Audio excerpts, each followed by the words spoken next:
Lots to talk about with our good friend Sportsnet's Arash Madani, who joins us from the other side of the Sunshine State, the Gulf Coast side. Jay's at Tampa tonight. How you doing, Arash? I'm well, Roddy. Good to see you. Nice to be in the same state. Good to see you. It is nice to have you here, man. Welcome to Florida. But I got to open up by asking you about Philly. The other night, Tuesday, when the Jays won 18-11, I heard, couldn't see the game here, they were chanting, "Let's go, Blue Jays," in Philly? What was the scene? I was not in Philly. That does not surprise me. It's everywhere that we have been on the there have been absurd number of Blue Jay fans. I think Seattle gets the credit, the notoriety. Roddy, we were in Cleveland in like May. It was jammed for a weekend series. Anywhere that's drivable. Pittsburgh over Labor Day weekend. It was ridiculous on the Saturday. So this is now commonplace. Especially if you get a weekend series, but even midweek in Philadelphia, that comes as no shock at all. And trips to Florida, no different, right? A lot of Canadians down here. So what are you expecting this weekend against the Rays? I mean, it's a huge series. It pretty much the biggest series of their two teams neck and neck card race, their division opponents, of course, and just a couple of games separate them. And, there's a lot of sky is falling whenever something goes wrong with the Blue Jays. And I think part of it is that, everybody's following every move that they make, so to speak. But there are struggles all over the place right now. The Rays are struggling. The Mariners are struggling. So people trying to get to the finish line right now, and it's been a challenge. But, in the month of September, Toronto is 14-6. The Rays are 10-10. Seattle's 9-9. And these are the teaming down the wild card spots right now. So this one is as significant. And if there's one little good thing, I guess, in all of this, the Jays have won like 15 of their last 20 road games. So that's in their favor. A wonderful Blue Jays update there, but we have you for a good time, not a long time. What are some of the other sports topics that are on your mind these days that you'd like to get off your chest? Well, I don't know about getting off my chest, Rod. I've been very intrigued about this Amazon Thursday streaming and where the industry and where consumption patterns are going. And, Amazon sent an internal memo to all of its staff saying we had more people join, subscribe, whatever, in the 3 hours last week when Kansas City played the Chargers than any other 3-hour window.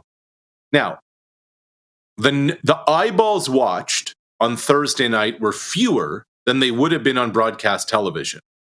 And some are, pointing and saying, wait, whoa.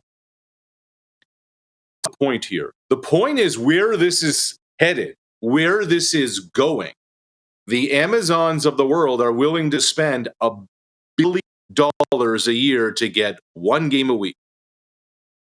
Apple TV is infiltrating baseball right now. YouTube has infiltrated baseball. Facebook has infiltrated baseball.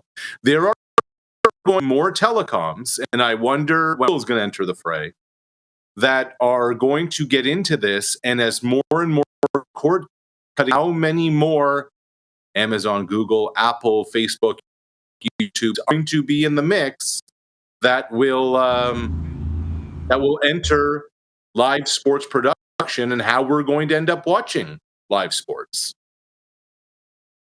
It's fantastic to follow, and I'm glad that you went down that road because guys like you and me, I think, will be fine. I saw Bob Irving tweeting this the other day, and I know you love him. I love him. He's like, here's now a fifth network and crew, right? Richard Sherman's got a job. Kirk Herbstreit's got an extra job. Ryan Fitzpatrick, a couple sideline and panel hosts. We got introduced to that now. It's awesome. I feel for us, and obviously the leagues. Like, I like where it's going. I assume you do too. No, absolutely. And what's going to be interesting is this is. I don't think this is an experiment. I really believe this is the direction where a lot of this is going to be headed, especially when you have companies like these that are looking for user data. They want to know what Rod and Arash and producer Clark, who have subscribed effectively just for the football or just for the sports package, again, and if they're going to buy something, what user consumption patterns are.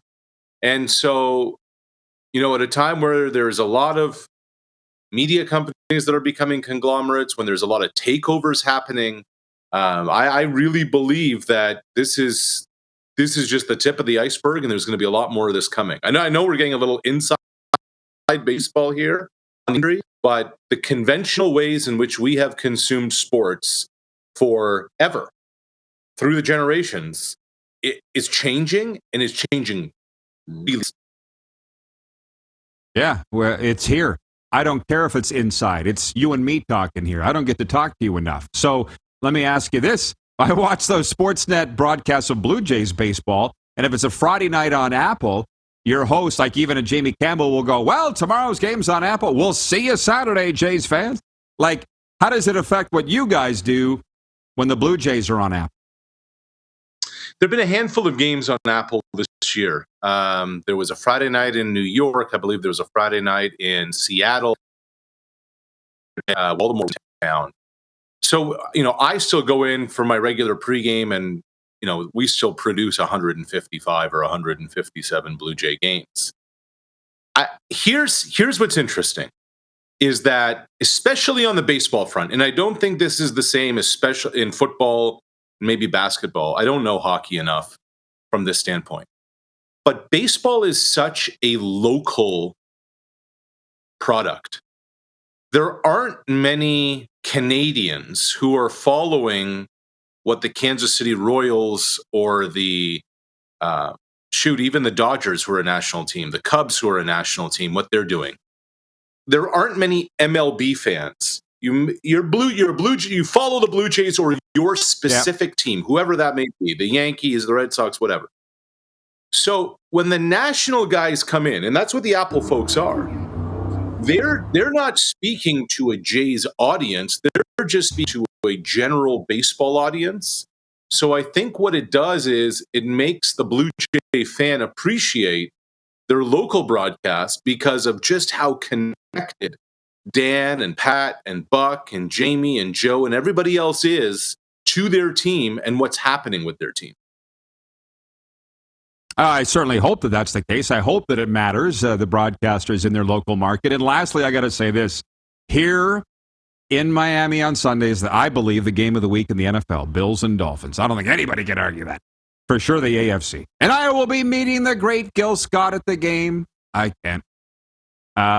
It's all they talk about, man. And with the Dolphins being good, can you imagine they're going off the hook down here on sports radio? That one of the hosts said, I don't even know what the Marlins did on the weekend. What'd the Marlins do? Guy hosts a show, Arash, in Miami. It's like they don't care because it's all Dolphins right now, by the way. Yeah, it doesn't. But the Viking, who are the real Minnesota Vikings? The real Minnesota Vikings are a team quarterbacked by Kirk Cousins, who in his career is 500. What is it, 60-2 or something, some nonsense like that. That's what they are. Those are really intriguing. Not just because they came from 3 or 4 scores down, not just because of their weapons with Tyreek Hill and Jalen Waddle. I was listening to Rex Ryan on with Dan Patrick this week, and he made the point that I've been saying to people for a little while about this week's game. I really like Buffalo as a first half play. Buffalo's probably going to be a 3.5 point first half favorite. But you're down there, man. You know how hot it is. You know what the conditions are. And the way Hard Rock Stadium is that the visiting team's sideline is in the sun. Quarter, those opponents could wear down and wilt down. And one of Buffalo's defensive backs was carted off the field.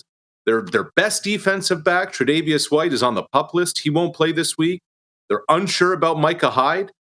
I like Buffalo first half, but I'm really intrigued how the fourth quarter goes. Secondary bodies wear down in September, and how the Bills will deal with the heat. Absolutely. Well, It's the best wide receiver tandem in the NFL. Hot or not, healthy or not, they're going to be tough to cover. It's a tremendous matchup for sure, and I'm so excited to be there. Enjoy the series, Arash. Thanks for the time. We got a lot out here. Thanks, man. Appreciate you. Keep in touch. All right, Roddy. Take care, bud. Sportsnet's Arash Madani checking in from Tampa. Hey, everybody. Thanks for watching the RP Show on YouTube. And don't forget, we're live daily on YouTube from noon to 2 Eastern. If you like what you see, hit subscribe. And if you like the program, check around for other segments of The Rod Pedersen Show here on YouTube.